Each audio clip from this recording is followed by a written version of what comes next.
Hello students, let's start our next topic, soil as a resource. बेटा soil जो होता है आपका बहुत ही ज़्यादा मोस्ट इंपॉर्टेंट एक लिविंग रिसोर्स होता है या लिविंग आपका रिन्यूएबल रिसोर्स होता है। ठीक है, जिसको हम क्या कर सकते हैं थोड़े टाइम बाद, मतलब खैर मिलियंस ऑफ ईयर्स लग जाते हैं, लेकिन हम इसको रिन्यू कर सकते हैं। ये बहुत ज़्यादा मोस्ट इंपॉर्टेंट रिसोर्स होता है क्योंकि सारे लिविंग ऑर्गेनिजम्स को सपोर्ट करता है, प्लांट्स की ग्रोथ को सपोर्ट करता है।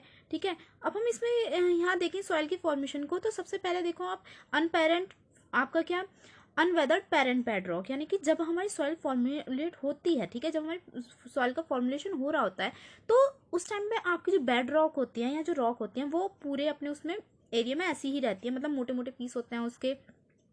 उसके बाद नेक्स्ट स्टेटस क्या होता है, नेक्स्ट स्टेज है आपके क्या सब स्ट्रेटम वेदर्ड पेरेंट बेडरॉक, यानी कि यहाँ ये जो आपकी रॉक्स होती हैं ये थोड़ी थोड़ी आपकी टूटना स्टार्ट हो जाती हैं। उसके बाद की हम बात करें, फिर उसके बाद सब soil weathered rock, sand and silt clay, यानी कि इसमें आपका सैंड सिल्ट क्ले, तीसरी वाली स्टेज में आपका थर्ड लेयर होती है उसमें आपका ये सब भी इसमें इंक्लूड रहता है। And the last one is top soil, the upper soil layer, यानी कि आपकी जो सबसे ऊपर वाली सॉइल लेयर होती है जिसमें सबसे ज़्यादा आपका ह्यूमस कंटेंट होता है।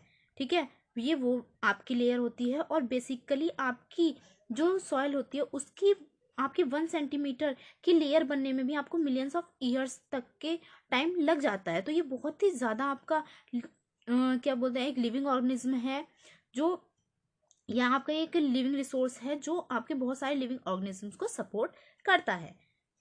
उसके बाद हम बात करें the earth, soil is a living system. Soil अपने आप में आपका एक लिविंग सिस्टम है, मैंने अभी आपको बताया क्यों, क्योंकि इसे आपके फाउंड होने में या इसकी फॉर्मेशन में आपको बहुत मिलियंस ऑफ ईयर्स लग जाते हैं। It takes millions of years to form the soil up to few centimetre in the depth में फ्यू सेंटीमीटर बनने में भी इसे काफ़ी ज़्यादा टाइम लग जाता है। उसके बाद देखो, इसके बाद इसमें क्या क्या फैक्टर्स आपके अफेक्ट करते हैं फॉर्मेशन ऑफ सॉइल को। यहाँ इंपॉर्टेंट क्वेश्चन बन गया एक 1 मार्क्स का कि फॉर्मेशन ऑफ सॉइल को क्या क्या आपके फैक्टर अफेक्ट करते हैं। पहला क्या है, रिलीफ, यानी कि रिलीफ फीचर्स, उस एरिया के कैसे भी रिलीफ फीचर्स हैं, मतलब वहाँ की टोपोग्राफी कैसी है, ये सब हमें इसमें देखने के लिए मिलता है। पेरेंट रॉक और बेड रॉक, जो पेरेंट रॉक है यानी कि जिस रॉक से आपकी फाइनली आपकी जो सॉइल है वो बनती है, वो कैसी है, क्लाइमेट कैसा है, वेजिटेशन कैसी है वहाँ से, other forms of life and time are important factors in the formation of soil. यानी कि पहला क्या था, रिलीफ फीचर्स वहाँ के, ठीक है, वहाँ का क्लाइमेट, वहाँ की वेजिटेशन, ठीक है, उसके अलावा टाइम्स, टाइम जो है ये बहुत ज़्यादा आपके इंपॉर्टेंट फैक्टर हैं फॉर्मेशन ऑफ सॉइल के। उसके अलावा हम बात करें तो various forces of nature such as change in temperature, action of running water, wind, glaciers, activities of decomposition ETC contribute to the formation of soil.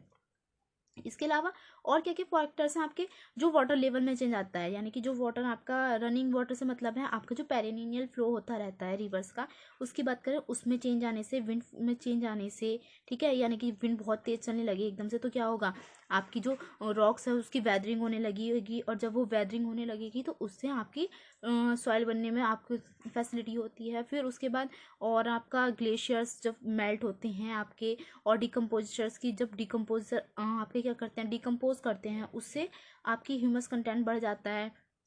तो ये सारे फैक्टर हैं जो आपके बेसिकली किसको अफेक्ट करते हैं, ये सारे फैक्टर फॉर्मेशन ऑफ सॉइल को अफेक्ट करते हैं या उसको कंट्रीब्यूट करते हैं। Chemical and organic changes which take place in the soil are equally important, यानी कि सॉइल की इंपॉर्टेंस में बेसिकली आपके सारे फैक्टर अफेक्ट करते हैं, ऑर्गेनिक भी और इनऑर्गेनिक भी। ऑर्गेनिक आपके इनऑर्गेनिक और ऑर्गेनिक दोनों तरह के फैक्टर्स यहाँ अफेक्ट करते हैं। Soil also consist of organic, humus and inorganic materials, ये भी बताया आपको क्या कि सॉइल जो होती है वो आपकी बेसिकली दोनों कंटेंट से मिलके बनी होती है।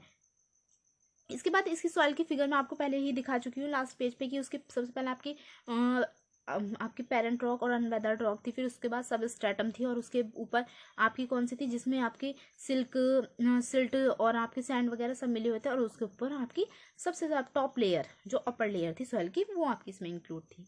उसके बाद हम बात करें on the basis of the factor responsible for soil formation, soil factors के, सॉइल फॉर्मेशन के जो हमने फैक्टर्स पढ़े अभी, ठीक है, क्या क्या फैक्टर्स थे आपके, रिलीफ फीचर्स, क्लाइमेट, ठीक है, change in the wind directions, और आपका रनिंग वाटर का फ्लो जो चेंज हो जाता है, डिकम्पोजिशन की एक्टिविटीज़, पेरेंट बेडरॉक, टाइमिंग, ये सारे जो फैक्टर्स थे जिनसे आपके सॉइल, जो आपके सॉइल को फॉर्मुलेट करने में हेल्प करते हैं, उनके बेसिस पे अब देखा जाए तो जो सॉइल आपकी फॉर्मुलेट होती है उससे क्या क्या आपको रेस्पॉन्स मिलता है। मतलब जैसे जैसे जो फैक्टर अफेक्ट करता है उतनी, जैसे जैसे वो जितने टाइप्स में वो अफेक्ट करेगा उतनी ही टाइप्स का आपको सॉइल देखने के लिए मिलेगी। उसका एक अलग टेक्सचर होगा, उसका एक अलग आपका रंग होगा, ठीक है, ये सारी चीज़ें। तो on the basis of factor responsible soil formation, colour, thickness, texture, age, chemical and physical properties, यानी कि अगर हम बात करें सॉइल फॉर्मेशन के जो फैक्टर्स हैं, यानी कि अगर हम सॉइल का डिवाइडेशन बात करें कि सॉइल फॉर्मेशन को या फिर हम किसी भी टाइप्स ऑफ सॉइल को किस कैटेगरी पे हम डिवाइड करते हैं, यानी कि टाइप्स ऑफ सॉइल को आप कितनी कैटेगरीज में, अभी हम टाइप्स ऑफ सॉइल पढ़ेंगे जैसे अल्यूवल सॉइल्स ये सब, तो हम इन्हें किस किस बेसिस पे डिवाइड कर रहे हैं। बेसिकली हम क्लासिफिकेशन ऑफ सॉइल किस बेसिस पे करते हैं, तो उसके लिए क्या क्या फैक्टर्स हैं आपके, तो क्या क्या होगा, टेक्सचर हो गया, एज हो गया, थिकनेस हो गया, कलर हो गया, ठीक है, ये सारी उसके फिजिकल और केमिकल प्रॉपर्टीज हैं जिनके बेसिस पे हम क्या करते हैं, अपने सॉइल को क्लासीफाई करते हैं। इसके बाद हम देखते हैं क्या क्लासिफिकेशन ऑफ सॉइल, यानी कि अभी हमने फॉर्मेशन ऑफ सॉइल देख लिया, ठीक है, आपकी सॉइल कैसे फॉर्मुलेट की जाती है, ये कैसे आपकी इंपॉर्टेंट है, कैसे आपका ये रिन्यूएबल रिसोर्सेज है, ये सब हमने इसमें पढ़ लिया। अब आती है आपकी क्लासिफिकेशन ऑफ सॉइल की, हम सॉइल को कितने टाइप्स में और कैसे क्लासीफाई करते हैं बेसिकली। तो classification of soil, India has very relief feature, India में बहुत सारे मतलब आपके अलग अलग रिलीफ फीचर्स हैं। आप माउंटेन्स एरिया में जाएंगे आपको अपने एक अलग रिलीफ फीचर्स मिलेंगे, वहीं आप प्लेन्स एरिया में आ जाएं तो वहाँ के रिलीफ फीचर्स आपको अलग देखने के लिए मिलते हैं। और इसी के उस पर जब इंडिया के अलग अलग रिलीफ फीचर्स हैं तो वहाँ का क्लाइमेट भी अलग होता है, वेजिटेशन भी अलग होती हैं, ठीक है, ये सारी जो चीज़ें होती हैं वहाँ पे अलग अलग होती हैं, लैंड फॉर्म्स, क्लाइमेटिक रेंज और vegetation types, these have contributed in the development of various types of soils, और जिनकी वजह से क्या होता है आपको डिफरेंट टाइप्स ऑफ सॉइल भी देखने के लिए मिलती हैं। अब देखो फर्स्ट सॉइल का हम पढ़ते हैं क्या, ऑल्यूवल सॉइल। ऑल्यूवल सॉइल आपको पता ही है और आपने बहुत अच्छे से ये 9th क्लास में भी पढ़ी है और हमेशा आप पढ़ते हुए आए हैं कि ऑल्यूवल सॉइल जो होती है वो बेसिकली आपकी मोस्ट फर्टाइल सॉइल होती है। इसमें आप सबसे ज़्यादा आप क्या करते हैं, इसमें सबसे ज़्यादा फर्टिलिटी होती है, तो बेसिकली आपका जो प्रोडक्शन होता है इस सॉइल में बहुत ज़्यादा होता है। This is the most widely spread and important soil, यानी कि हमारे इंडिया में देखा जाए तो ये बहुत बड़े एरिया में आपकी स्प्रेड है और बहुत इंपॉर्टेंट सॉइल है। क्यों? क्योंकि ये मोस्ट फर्टाइल सॉइल है और ये आपकी इंडस, गंगा और ब्रह्मपुत्र इन तीनों रिवर के सिस्टम से मिली है, यानी कि ये तीनों रिवर जो थी जो अपने साथ जो भी सिल्ट आपका लेके आती थी उसके डिपॉजिट कर देती थी, उससे ही आपकी ऑल्यूवल सॉइल बनी है। The entire northern plains are made of alluvial soil, जो हमारे नॉर्थन प्लेन्स हम बहुत अभी 9th क्लास में आपको मैंने पढ़ाया था सेकंड चैप्टर में नॉर्थन प्लेन्स के बारे में, तो बेसिकली वो जो है आपके जो नॉर्थन प्लेन्स हैं वो आपके इसी से बने हैं। These have been deposited by 3 important Himalayan river system, Indus, Ganga and Brahmaputra, यानी कि तीनों रिवर सिस्टम के द्वारा जो डिपॉजिट्स लेके आई हैं उसी से आपकी ये रिवर बनी है। उसके बाद हम बात करें these also these soils also extend in the Rajasthan and Gujarat through a narrow corridor, यानी कि एक नैरो कॉरिडोर के थ्रू ये आपके राजस्थान और गुजरात वाले पार्ट में भी फैली हुई है। अभी मैं आपको उसका पूरा इंडिया के मैप में बताऊंगी कौन सी जो सॉइल है वो आपकी कहाँ कहाँ आपको देखने के लिए मिलेगी। यानी कि अभी हमने नॉर्थन प्लेन्स की बात करी, उसके बाद कुछ पार्ट आपका राजस्थान और गुजरात में भी देखने के लिए मिलता है, एक थोड़ा नैरो कॉरिडोर, ठीक है। उसके बाद आपका alluvial soil is also found in the eastern coastal plains, particularly the deltas of Mahanadi. अगर मैं ईस्टर्न कोस्टल प्लेन की बात करूँ, ईस्टर्न कोस्टल प्लेन हमारे महानदी वाली, महानदी ओडिशा, ठीक है, बहुत अच्छे से ये सब कुछ रिवाइज कराया था बेटा। तो आपका ये महानदी रिवर्स या गोदावरी डेल्टा इन एरिया में भी हमें ये देखने के लिए मिलती है, कृष्णा और कावेरी रिवर्स वाले में। The alluvial soil consist of various proportion of sand, silt and clay. Alluvial soil में बेसिकली आपको क्या जो देखने के लिए मिलता है, एक अच्छा खासा प्रोपोर्शन किसका, सैंड, सिल्ट और क्ले का देखने के लिए मिलता है। As we move inlands toward the narrow river valley, जैसे जैसे हम नदी के इनलैंड मतलब नदी से हम रिवर वैली की तरफ जाते हैं बेसिकली, ठीक है, हम एंटर करते हैं उस वाले एरिया में, तो soil particles appear somewhat bigger in size. तब स्टार्टिंग में तो वो क्या दिखते हैं, यानी कि जब कोई नदी उतरती है तो तो आपको क्या देखने के लिए मिलता है कि वो जो अपने साथ पार्टिकल बहा के लाती है वो बहुत बड़े बड़े होते हैं। जब कोई नदी आपके मतलब अपने अपर कोर्स में होती है तो वो अपने सब बहुत बड़े बड़े पार्टिकल्स को बहा के लेके आती है। In the upper in the upper reaches of the river valley in the upper reaches of the upper valley, तो बेसिकली जब हमारी इसमें ये अपर वैली में ऊपर की साइड पहुंचती है, example near the place of the break of slope, यानी कि जहाँ हमारा स्लोप टूटता है, यानी कि अभी आपकी जो नदी थी ऊपर से बह के आ रही है, अब उसका स्लोप क्या हुआ, टूटा थोड़ा सा, तो सॉइल्स और कोर्स, उसके बाद जो सॉइल्स होती हैं वो अपने कोर्स वाले फ्लो में आ जाती है, मतलब उनका जो स्लोप होता है वो बहुत कम होने लगता है, यानी कि रिवर का स्लोप कम हो गया और जो सॉइल थी वो नीचे ही आपकी बैठ गई। such soils are common in pigment plains such as द्वार, चौस और तराई, यानी कि इस तरीके की जो सॉइल है वो आप द्वार वाले एरियाज में देख सकते हैं, चौस वाले एरिया में देख सकते हैं और तराई वाले एरियाज में भी देख सकते हैं। ठीक है, apart from the size of their grains or components, soils are also described on the basis of their age, यानी कि इन जो आपकी ये जो बहा के लाइन थी, जो पार्टिकल बहा के लाइन थी, इनके साइज के अलावा भी हम क्या कर सकते हैं, मतलब ऑल्यूवल सॉइल को उसकी एज के अकॉर्डिंग डिवाइड कर सकते हैं। According to their age, alluvial soil can be classified as old alluvial and new alluvial. Age के अकॉर्डिंग हम ऑल्यूवल सॉइल को 2 टाइप्स में डिवाइड कर सकते हैं। फर्स्ट इज बांगर और खादर। सारे बेटा 9th के कॉन्सेप्ट रिवाइज हो रहे हैं। बांगर आपकी कौन सी थी, ओल्ड ऑल्यूवल, और आपकी खादर क्या है, न्यू ऑल्यूवल सॉइल। अब खादर न्यू ऑल्यूवल है तो ज्यादा फर्टाइल कौन सी होगी, obviously Khadar.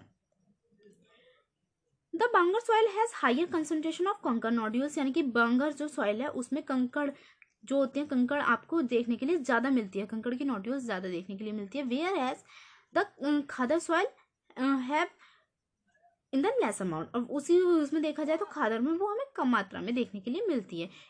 It has more fine particles and it is more fertile than the Bangar.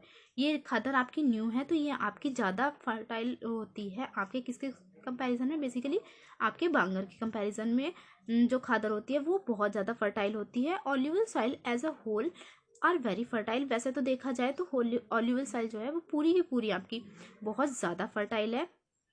This soil contain adequate proportion of potash.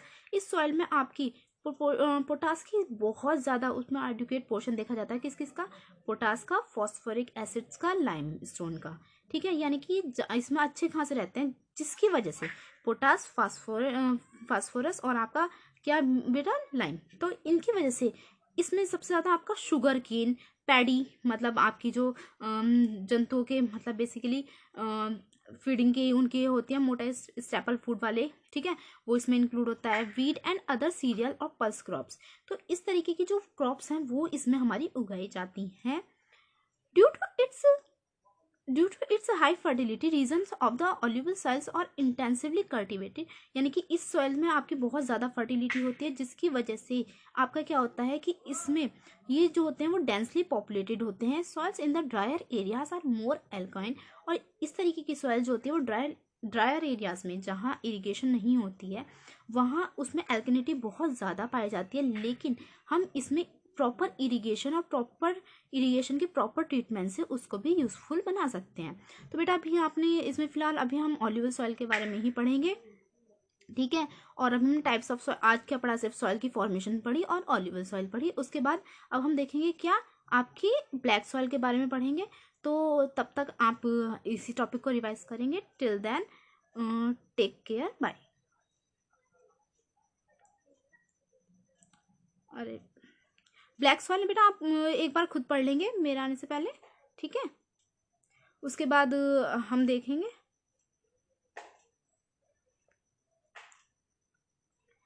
इससे खादर, बांगर ये सब आपने देख नहीं लेना है। और मैप की बात करें हम तो मैप में भी आपका ये वाला मैप जो है आपका ऑल्यूवल सॉइल का, ये सब आप इसमें लैटेराइट सॉइल, ब्लैक सॉइल, इन सब का पोर्शन देख लेंगे। ये वाला जो मैप है ना आपका, इसमें आप इन सब का पोर्शन देख लेंगे बेटा।